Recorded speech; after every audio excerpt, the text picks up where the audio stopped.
Christmas exam വരാൻ പോകുന്ന Christmas exam ടഫായിരിക്കുമോ easy ആയിരിക്കുമോ എന്നുള്ളതാണ് നമ്മൾ ഈ വീഡിയോയിൽ ഇന്ന് പറയാൻ പോകുന്നത്. അപ്പോൾ ഈ വീഡിയോയുടെ തുടക്കം മുതൽ അവസാനം വരെയുള്ള ഭാഗം 1.5x-ലോ 2x-ലോ ഒന്നും ഇട്ട് കാണാതെ നോർമൽ സ്പീഡിൽ മുഴുവൻ കണ്ടു തീർക്കണമെന്ന് ആദ്യമേ തന്നെ പറയാണ്. അപ്പോൾ മുഴുവൻ ക്ലാരിറ്റിയിൽ നല്ല രീതിയിൽ അത് ഈസി ആയിരിക്കുമോ ടഫായിരിക്കുമോ എന്നുള്ള കാര്യം മനസ്സിലാക്കാനും അതുപോലെ തന്നെ ഈസി ആണെങ്കിലും ടഫാണെങ്കിലും അതിനെ ക്രാക്ക് ചെയ്യാൻ എന്തൊക്കെ ചെയ്യണം എന്നുള്ള കാര്യമാണ് നമ്മളിന്ന് വീഡിയോയിൽ പറയാൻ പോകുന്നത്. ആദ്യം തന്നെ ഞാൻ നമ്മുടെ എല്ലാ കുഞ്ഞുമക്കൾക്കും ഇപ്പോൾ ഓണപരീക്ഷയുടെ പേപ്പറുകൾ കിട്ടിയിട്ടുണ്ടാവും. കാരണം ഓണപരീക്ഷയുടെ പേപ്പറുകൾ സെപ്റ്റംബർ 9 മുമ്പ് തന്നെ കുട്ടികളിലേക്ക് എത്തിക്കണം എന്നായിരുന്നു ഗവൺമെൻറ്റിൻ്റെ സർക്കുലറിൽ ഉണ്ടായിരുന്നത്. അതുപ്രകാരം മിക്കവാറും എല്ലാ കുട്ടികൾക്കും പേപ്പറുകൾ കിട്ടിയിട്ടുണ്ടാവും. അത് കൂടാതെ കുറച്ച് പേർക്ക് 1-2 പെൻഡിങ് ഉണ്ടാവും. വൈകാതെ തന്നെ അത് നിങ്ങളിലേക്ക് എത്തിച്ചേരും. അപ്പോൾ നിങ്ങളുടെ മാർക്കുകളും എങ്ങനെയായിരുന്നു നിങ്ങൾക്ക് എക്സാം ഫേസ് ചെയ്തപ്പോൾ ഫീൽ ചെയ്തെന്നൊക്കെയുള്ള കാര്യങ്ങൾ എല്ലാവർക്കും അറിയുന്നതാണ്. അതുകൂടാതെ 1-2 ഗവൺമെൻറ് സർക്കുലറിൽ പറഞ്ഞ കാര്യങ്ങൾ എന്താണെന്ന് വെച്ചാൽ, ഒന്നാമത്തെ കാര്യം 30% താഴെ മാർക്ക് വാങ്ങുന്ന കുട്ടികൾ എന്ന് വെച്ച് കഴിഞ്ഞാൽ, അതായത് 80 മാർക്കിൽ ഒരു 24 മാർക്കിന് താഴെ വാങ്ങുകയോ 40 മാർക്കുള്ള പരീക്ഷയിൽ 12 മാർക്കിന് താഴെ പോവുകയോ ചെയ്ത് കഴിഞ്ഞാൽ ഫെയിൽഡ് ആയിട്ടാണ് കൺസിഡർ ചെയ്യുക, അതായത് തോറ്റുപോയായിട്ടാണ് കൺസിഡർ ചെയ്യുക. അപ്പോൾ നിസ്സാര മാർക്ക് പോരാ, എഴുത്ത് പരീക്ഷയിൽ മാർക്കൊന്നും ഉൾപ്പെടാതെ എഴുത്ത് പരീക്ഷയിൽ 80-ൽ 24 മാർക്ക് മിനിമം വേണം. അതുപോലെ 40-ലാണെങ്കിൽ 12 മാർക്ക് മിനിമം വേണം. അപ്പോൾ അതോ അതിന് മേലെയാണെന്നുണ്ടെങ്കിലാണ് പാസ് മാർക്കെന്ന് കണക്കാക്കുന്നത്. അപ്പോൾ ഇത്തരത്തിലുള്ളൊരു ഷിഫ്റ്റിംഗ് നമ്മുടെ ഓണപരീക്ഷയുടെ മാർക്കുകളിൽ ഉണ്ടായിട്ടുണ്ട്. ഇത് കൂടാതെ ഗവൺമെൻറ് സർക്കുലർ അനുസരിച്ച് സെപ്റ്റംബർ 28 മുമ്പായിട്ട് എല്ലാ കുട്ടികളുടെയും പാരൻസ് മീറ്റിംഗ് കണ്ടക്ട് ചെയ്തിരിക്കണം. ഈ പാരൻസ് മീറ്റിംഗ് കണ്ടക്ട് ചെയ്യുന്നതിൻ്റെ ഏറ്റവും പ്രധാനപ്പെട്ട കാര്യം മക്കൾ ഇപ്പോൾ ഈ ഫേസ് ചെയ്ത ബുദ്ധിമുട്ടുകളൊന്ന് അഡ്രസ്സ് ചെയ്യാൻ വേണ്ടിയിട്ടാണ്. അതായത് ഭയങ്കരമായിട്ട് ബുദ്ധിമുട്ടായിരുന്നു എക്സാം ഫേസ് ചെയ്ത സമയത്ത്, ക്വസ്റ്റ്യൻ പേപ്പറിൻ്റെ പാറ്റേൺ മാറി, ഇതെല്ലാം നിങ്ങൾക്കുണ്ടായ പ്രശ്നങ്ങൾ എങ്ങനെ സോൾവ് ചെയ്യാം എന്നുള്ളതിന് വേണ്ടിയിട്ടാണ് ഈ പാരൻസ് ടീച്ചേഴ്സ് മീറ്റിംഗ് കണ്ടക്ട് ചെയ്യുന്നത്.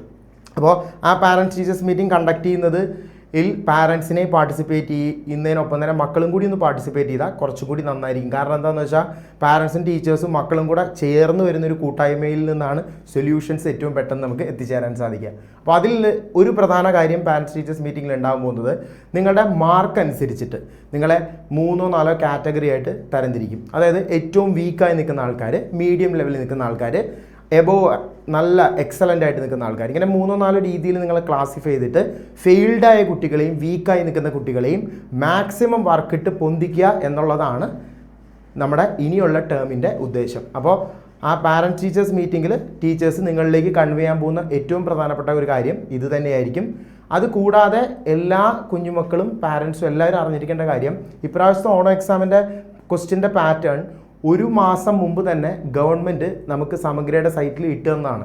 അതിൽ ഗവൺമെൻറ് പ്രത്യേകം പറഞ്ഞിരുന്നു, ശരിക്കും 3 ടൈപ്പ് ഓഫ് കാറ്റഗറിയിലായിരിക്കും ക്വസ്റ്റ്യൻ്റെ പാറ്റേൺ ഉണ്ടാവുക. അതായത് ഈസി ആയി ചോദിക്കുന്ന ഒരു 50% ക്വസ്റ്റ്യൻസ് ഉണ്ടാവും, എന്നാൽ ഡിഫിക്കൽട്ടായിട്ട് ചോദിക്കുന്ന മീഡിയം ആയിട്ട് ചോദിക്കുന്ന 30% ഉണ്ടാവും, ഡിഫിക്കൽട്ടായിട്ട് ചോദിക്കുന്ന ഒരു 20% ക്വസ്റ്റ്യൻസ് ഉണ്ടാവും എന്ന് മുൻകൂറായിട്ട് ഗവൺമെൻറ് നേരത്തെ ഇത് സമഗ്ര സൈറ്റ്സിലൊക്കെ ആയിട്ട് പറഞ്ഞിരുന്നൊരു പ്രധാന കാര്യം തന്നെയാണ്. അതിൻ്റെ ക്വസ്റ്റ്യൻ പാറ്റേണും കുട്ടികളുടെ ഉള്ളിലേക്ക് എത്തിച്ചിരുന്നതാണ്. എന്നാൽ ഈ ഈസി ടൈപ്പ് ക്വസ്റ്റ്യൻസ് കുട്ടികൾ അറ്റൻഡ് ചെയ്തപ്പോൾ കുട്ടികൾക്കത് മീഡിയമായി ഫീൽ ചെയ്യുകയും, മീഡിയം അറ്റൻഡ് ചെയ്തപ്പോൾ അത് ഡിഫിക്കൽട്ടായി ഫീൽ ചെയ്യുകയും, എന്നാൽ ഡിഫിക്കൽട്ട് അറ്റൻഡ് ചെയ്തപ്പോൾ ശരിക്കും സൂപ്പർ ഡിഫിക്കൽട്ട് എന്നൊക്കെ പറയുന്ന പോലെ ഹെവി ആയിട്ടാണ് കുട്ടികൾക്കത് ഫീൽ ചെയ്തത്. ഇതിനുള്ള പ്രധാനപ്പെട്ട കാരണം കുട്ടികൾ പഠിച്ചിരുന്ന ഒരു രീതിയുടെ പ്രശ്നം. കുട്ടികൾ ആദ്യം തന്നെ തിയറി കാര്യങ്ങളെല്ലാം നല്ല ഡീറ്റെയിൽഡ് ആയിട്ട് പഠിക്കും, അതിനുശേഷം അതിൻ്റെ പ്രീവിയസ് ഇയർ ക്വസ്റ്റ്യൻസുകൾ വർക്കൗട്ട് ചെയ്യും, എന്നിട്ട് എക്സാമിന് പോയി അറ്റൻഡ് ചെയ്യും. ഈ ഒരു രീതിയാണ് കുട്ടികൾ ഫോളോ ചെയ്യുന്നത്. എന്നാൽ ഈ വർഷത്തെ പാറ്റേൺ ചേഞ്ച് കാരണം ഇതെല്ലാം ഒന്ന് അലങ്കോലമായി. കാരണം ഈ ഒരു 3 ടൈപ്പ് ഓഫ് രീതിയിൽ ക്വസ്റ്റ്യൻസ് വന്ന സമയത്ത് പണ്ട് ചോദിച്ചിരുന്ന പോലത്തെ ഓർ ക്വസ്റ്റ്യൻസ്, അതായത് 5 എണ്ണം തന്നു കഴിഞ്ഞാൽ അത് 4 എണ്ണം എഴുതിയാൽ മതി, അങ്ങനത്തെ പാറ്റേൺ ഓഫ് ക്വസ്റ്റ്യൻസ് ഇപ്പോൾ ഇല്ല. എല്ലാ ക്വസ്റ്റ്യൻസും അറ്റൻഡ് ചെയ്യണം. അതിലൊരു ക്വസ്റ്റ്യൻ അറിഞ്ഞുകൂടാന്നുണ്ടെങ്കിൽ അതിൻ്റെ മാർക്ക് പോയി. അതുകൂടാതെ MCQ ക്വസ്റ്റ്യൻസ്, മൾട്ടിപ്പിൾ ചോയ്സ് ക്വസ്റ്റ്യൻസിൻ്റെ ഇൻട്രൊഡക്ഷൻ ഈ പുതിയ പാറ്റേണിലേക്ക് വന്നിട്ടുണ്ട്. അപ്പോൾ ഈ പാറ്റേൺ ചേഞ്ച് ഒക്കെ കുട്ടികളെ ഭയങ്കരമായിട്ട് അലട്ടിയിട്ടുണ്ട്. കുട്ടികൾ മുൻപ് ചെയ്തിരുന്ന രീതിയിൽ നിന്ന് ഒരുപാട് വ്യത്യാസം അവർക്ക് സംഭവിച്ചിട്ടുണ്ട്. അപ്പോൾ അതിൽ ഏറ്റവും കൂടുതൽ ഓർക്കേണ്ട കാര്യം, കുട്ടികളുടെ പഠന രീതിയിൽ ഒരുപാട് മാറ്റം വരുത്തിയാലാണ് ഇപ്പം ഉണ്ടായ ഈ ഓണം എക്സാമിൻ്റെ ഒരു പോരായ്മ നമുക്ക് ക്രിസ്മസ് എക്സാമിന് എന്ത് ചെയ്യാൻ പറ്റുക, സാധൂകരിക്കാനായിട്ട് സാധിക്കും. അപ്പോൾ ഓണപരീക്ഷ ഇങ്ങനെയാണ് എന്നുണ്ടെങ്കിൽ ഉറപ്പായിട്ടും ക്രിസ്മസ് എക്സാം ഇതിലും ഡിഫിക്കൽട്ടായിരിക്കും. ഇതേ ഒരു പാറ്റേണിൽ തന്നെയായിരിക്കും കുട്ടികൾക്ക് ക്രിസ്മസ് പരീക്ഷയും വരാൻ പോകുന്നത്. അതിന് പ്രത്യേകിച്ച് സർക്കുലർ ഗവൺമെൻറ് ഇറക്കേണ്ട ആവശ്യമില്ല. കാരണം ആദ്യമേ ഇറക്കിയിട്ടുണ്ട്, ആ ഒരു പാറ്റേൺ കുട്ടികളിലേക്ക് വന്നിട്ടുണ്ട്. എന്തായാലും ഇതിലും ബുദ്ധിമുട്ടായിരിക്കും. അതിനുള്ള ഒന്നാമത്തെ കാരണം ഓണപരീക്ഷയെക്കാട്ടിലും വളരെയധികം ക്വസ്റ്റ്യൻസുകളും വളരെയധികം ടോപ്പിക്സുകളും ധാരാളം ചാപ്റ്റേഴ്സുകളും പഠിച്ചുകൊണ്ട് വേണം ക്രിസ്മസ് എക്സാം കുട്ടികൾ അറ്റൻഡ് ചെയ്യാൻ. അതൊന്ന്.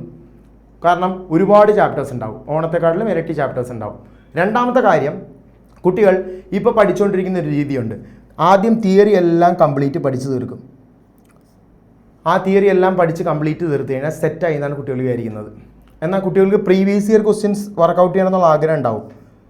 ഈ സിലബസ് ചേഞ്ച് ചെയ്ത കാരണവും പാറ്റേൺ ചേഞ്ച് ചെയ്ത കാരണവും പ്രീവിയസ് ഇയർ ക്വസ്റ്റ്യൻസിൻ്റെ ലഭ്യത എന്ന് പറഞ്ഞു കഴിഞ്ഞാൽ കുറച്ച് കുറവാണ്. പാറ്റേൺ ചേഞ്ച് ചെയ്തിരിക്കുന്നതുകൊണ്ടും ടോപ്പിക്കുകൾ അതൊക്കെ ആയിരിക്കും, പക്ഷെ അതുമായി ബന്ധപ്പെട്ട് വരുന്ന പ്രീവിയസ് ഇയർ ക്വസ്റ്റ്യൻസുകൾ ആ പാറ്റേണിലല്ലാത്തതിൻ്റെ ബുദ്ധിമുട്ട് കുട്ടികൾക്കുണ്ട്. അപ്പോൾ കുട്ടികൾ എന്തായാലും ചെയ്യേണ്ട കാര്യം, തിയറി നന്നായി പഠിച്ചു തീർത്തതിന് ശേഷം കുട്ടികൾക്ക് സ്റ്റേജ് 1, സ്റ്റേജ് 2, സ്റ്റേജ് 3, അതായത് ഈസി, മീഡിയം, ഡിഫിക്കൽട്ട്, ഈ 3 രീതിയിൽ വരുന്ന ഗവൺമെൻറ്റിൻ്റെ പുതിയ പാറ്റേൺ ടൈപ്പ് ഓഫ് ക്വസ്റ്റ്യൻസ് കുട്ടികൾ എന്തായാലും വർക്കൗട്ട് ചെയ്തിരിക്കണം. തിയറി പഠിച്ച് തീർത്ത് കഴിഞ്ഞാൽ എല്ലാം കഴിഞ്ഞു എന്നല്ല. അതിനുശേഷം ഈസി ആയിട്ടുള്ള സ്റ്റേജ് 1 ക്വസ്റ്റ്യൻസ് കുട്ടികൾ നന്നായിട്ട് വർക്കൗട്ട് ചെയ്യണം. സ്റ്റേജ് 2 ക്വസ്റ്റ്യൻസ് കുട്ടികൾ നന്നായിട്ട് വർക്കൗട്ട് ചെയ്യണം. സ്റ്റേജ് 3 ഡിഫിക്കൽട്ട് ആയിട്ടുള്ള ക്വസ്റ്റ്യൻസ് വർക്കൗട്ട് ചെയ്യാനും സമയം നിർബന്ധമായി കണ്ടെത്തിയിരിക്കണം. അങ്ങനെ കണ്ടെത്തിയാൽ മാത്രമാണ് നമുക്ക് ക്രിസ്മസ് എക്സാം അടിപൊളിയായിട്ട് ക്രാക്ക് ചെയ്യാൻ പറ്റുക. ഓണപരീക്ഷയ്ക്ക് സംഭവിച്ചത് നമുക്കൊരിക്കലും എന്തിന് സംഭവിക്കരുത്, ക്രിസ്മസ് എക്സാമിന് സംഭവിക്കരുത്. അങ്ങനെ ഒരു തീരുമാനം എന്തായാലും എടുത്തിരിക്കണം.